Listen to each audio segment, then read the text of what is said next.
जय श्री राम साथियों। कल हम सभी ने महाशिवरात्रि के पर्व पर भगवान भोलेनाथ का गुणगान किया, उनके नाम पे हम सभी ने पूजा की।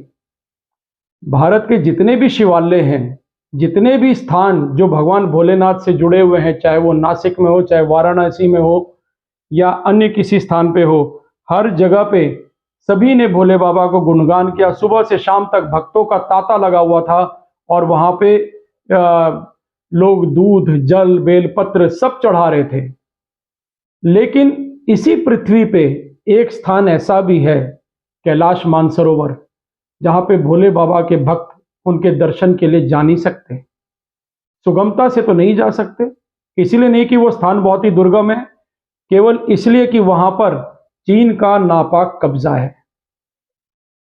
हमारे पड़ोसी मुल्क चाइना ने धीरे धीरे करके एक एक देश को, जो आसपास थे, छोटे छोटे देश थे, उन पे कब्जा करना आरंभ किया। ऐसे करते करते कैलाश मानसरोवर, जो तिब्बत का हिस्सा हुआ करता था, चीन ने तिब्बत पे भी कब्जा कर लिया और तिब्बत पे कब्जा हो गया तो कैलाश मानसरोवर पे भी कब्जा हो चुका है। अब कोई भी भक्त को अगर कैलाश मानसरोवर पे जाना हो, वहां पे बाबा भोलेनाथ के दर्शन करने हो, तो बगैर चीन से इजाजत लिए वो नहीं जा सकते। आप सभी को पता है कि 1962 में भारत और चीन का युद्ध हुआ और उस समय जो देश में सरकार थी, कांग्रेस की गवर्नमेंट थी, नेहरू जी की सरकार थी, पंचशील डिक्लेरेशन पे अपना काम करती थी।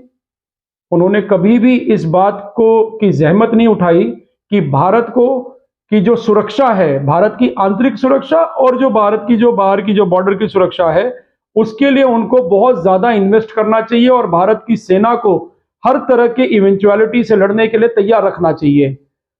नतीजा क्या हुआ? जब सरकार डिफेंस के फ्रंट पे विफल हो रही थी, नतीजा ये हुआ कि चीन ने आक्रमण किया और भारत को बहुत बुरी तरह से उस समय शिकस्त झेलना पड़ा। हमारे जो देश के फौजी थे, उन्होंने बहुत लड़ाई लड़ी, बहुत ही बहादुरी से लड़ाई लड़ी। उनके पास लड़ने के लिए हथियारों की कमी थी और दूसरे साजो सामान नहीं थे, रेशन की कमी थी, लेकिन उसके बावजूद भी चीन का डट के उन्होंने मुकाबला किया। खैर, जो युद्ध का परिणाम था वो सभी लोग जानते हैं, लेकिन एक बात जो हम सभी लोगों से अभी तक अछूती है, जिसके बारे में लोग नहीं जानते, कि वही जो भारत की संसद थी उस समय की, नेहरू जी के नेतृत्व में, उन्होंने 14 नवंबर 1962 को एक प्रस्ताव पास किया था कि हम चीन से एक एक इंच जमीन वापस लेकर रहेंगे। मैं आपको यह पढ़ के सुनाना चाहूंगा कि the 1962 Indian Parliamentary Resolution on China is the resolution passed by Parliament of India on 14th November 1962. The unanimous resolution adopted during Sino-Indian War pledged to get back the territory occupied by Chinese to the last inch. एक एक inch भूमि चीन के आधिपत्य से छुड़ाने की कसम भारत की संसद ने उठाया था। उस समय के जितने भी, ये यूनानिमस रेजोल्यूशन है, किसी एक व्यक्ति ने इसकी मुखालिफत नहीं की थी। को जो भी उस समय विपक्ष में लोग बैठे थे, उन्होंने भी सरकार के साथ में सुर मिला के बोला था कि हाँ, चीन से एक एक इंच भूमि का कब्जा हमें वापस लाना होगा। लेकिन देखिए, 62 से लेके अब 24, यानी कि 62 साल बीत चुके। इन 62 सालों में एक भी सरकार, चाहे किसी की भी रही हो, किसी ने भी चाइना के कब्जे से एक भी इंच जमीन छुड़ाने का प्रयास तक नहीं किया। आप देखिए, 62 के बाद इस देश का नेतृत्व किन किन लोगों ने किया। लाल बहादुर शास्त्री जी का पीरियड अगर हम हटा दें, क्योंकि बहुत अल्प समय के लिए वो बने थे, और उसके बाद में उन्होंने तो खैर इंडिया के डिफेंस के मॉडर्नाइजेशन के लिए बहुत काम किया। उसी समय का नतीजा था कि 71 में भी हम लोग युद्ध जीते पाकिस्तान से। इंदिरा गांधी जी की सरकार रही, इंदिरा गांधी जी के बाद राजीव गांधी की सरकार रही, राजीव गांधी के बाद यहाँ पे नरसिम्हा राव की सरकार रही, चंद्रशेखर और हेगड़े की सरकार और गुजराल की सरकार, ये तो खैर बहुत कम समय की थी, ये शक्तिशाली सरकारें नहीं थी। लेकिन अटल बिहारी वाजपेयी जी की सरकार बनी, 10 साल के लिए मनमोहन सिंह की सरकार रही। चीन से जमीन वापस लेने की बात करनी चाहिए थी इनको, या अपनी फौज को खुली छूट देनी चाहिए थी। लेकिन वहां पे क्या हो रहा था, मनमोहन सिंह के सरकार के समय चाइनीज गवर्नमेंट और भारत की इंडियन नेशनल कांग्रेस, यानी कि सोनिया गांधी की कांग्रेस और चीन की सरकार के बीच में समझौते होते थे। क्या गुप्त समझौते थे, आज तक किसी के बीच नहीं आया। उसके बाद नरेंद्र मोदी जी की सरकार बनती है 2014 से लेकर 24 तक।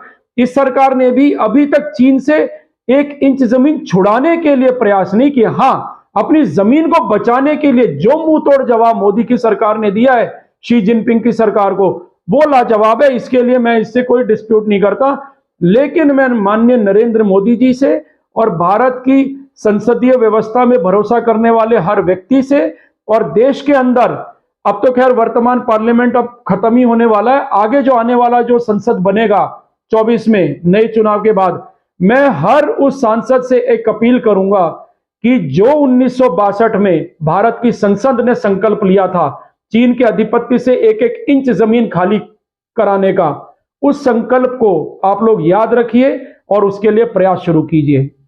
चीन हमारी जमीन पे फर्दर कब्जा ना करे, इसके लिए तो हमारे जो भारत की सेना है वो तत्पर है, वो प्रयासरत है। लेकिन जो कब्जा वो कर चुकी है उसको कौन छुड़वाएगा? अगर आपको छुड़वाना नहीं था तो 62 में संकल्प क्यों लिया?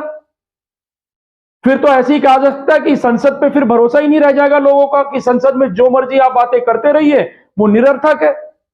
यानी कि जिस चीज में आपको सहूलियत महसूस होगी वो तो चीज आप लोग संसद या बिना संसद के भी पास कर देंगे, लेकिन जहां पर राष्ट्र का स्वाभिमान को ठेस पहुंच रही है उस संकल्प को आप 62 साल में भी पूरा नहीं कर पाएंगे।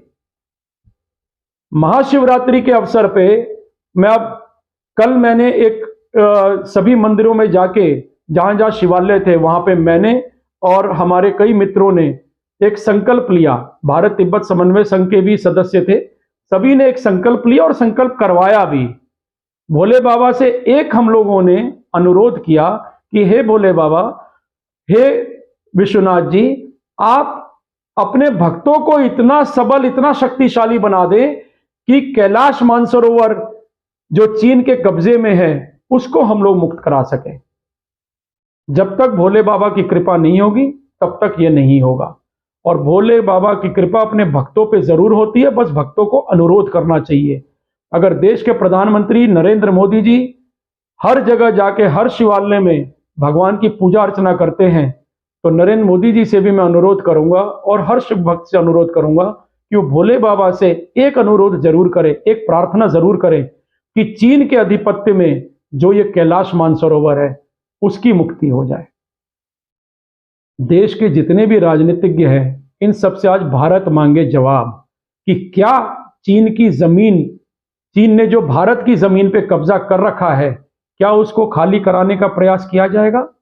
क्या 14 नवंबर 1962 को जो पार्लियामेंट में एक रेजोल्यूशन पास हुआ था भारत की पार्लियामेंट में कि हम चीन से 1-1 इंच जमीन वापस ले पाएंगे, क्या संसद के उस संकल्प को कभी कोई पॉलिटिशियन, चाहे किसी भी पार्टी का हो, कांग्रेस का हो, बीजेपी का हो, आम आदमी पार्टी हो, डीएमके हो, आरजेडी हो, जेडीयू हो, क्योंकि आप सब इस संसदीय व्यवस्था के हिस्सा हैं, जो संकल्प लिया गया था संसद के द्वारा उससे आप भी बंधे हुए हैं।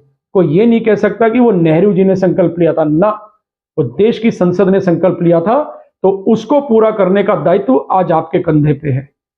तो क्या आप लोग उस संकल्प को पूरा कर पाएंगे? और अब आम चुनाव आने वाला है, हर वोटर से भी मैं एक अपील करूंगा, राष्ट्रहित के मुद्दे पे समझौता मत कीजिए। हर पॉलिटिकल पार्टी बड़े लोक लुभावने बातें करेगी, आप सभी से एक सवाल बस जरूर कीजिएगा कि 1962 में जो संसद ने संकल्प लिया था, आप पार्लियामेंटेरियन बनके क्या आप उस संकल्प को पूरा कराने के लिए प्रयास करेंगे? ये बात जिस दिन भारत का वोटर कहने लग जाए तो मुझे लगता है कि देश का हर पॉलिटिशियन जवाबदेह बन जाएगा। अभी तक अकाउंटेबिलिटी की कमी है, चाहे कोई पॉलिटिकल पार्टी का लीडर हो, इनको अकाउंटेबल बनाना है, इसके लिए हमें प्रयास करना होगा। आज की स्टोरी अगर आपको पसंद आई हो तो आप हमारे YouTube चैनल भारत मांगे जवाब के इस कार्यक्रम को लाइक करें, शेयर करें और सब्सक्राइब जरूर करें। जय हिंद, जय भारत, जय श्री राम।